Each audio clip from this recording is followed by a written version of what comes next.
বাবা মায়ের সম্পত্তিতে ছেলে এবং মেয়ের অধিকার কতটুকু? অনেকে এই বিষয়ে সঠিক তথ্য জানেন না, যার ফলে পারিবারিক পর্যায়ে অনেক সময় ভুল বোঝাবুঝি এমনকি বিবাদেরও সৃষ্টি হয়। ইসলামী উত্তরাধিকার আইন অনুযায়ী একজন কন্যা সন্তান তার বাবা মায়ের সম্পত্তি থেকে 3টি অবস্থায় অংশীদার হতে পারে।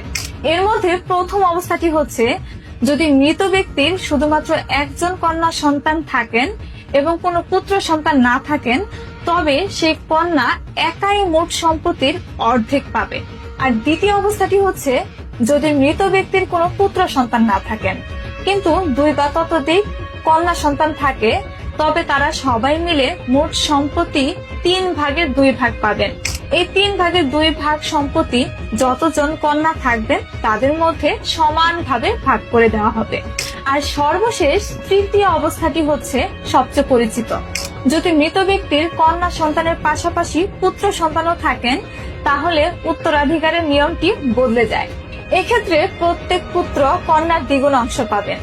এই বিষয়টি একটি উদাহরণের মাধ্যমে পরিষ্কার করা যাক। ধরুন একজন ব্যক্তির এক পুত্র ও এক কন্যা রেখে মারা গেলেন।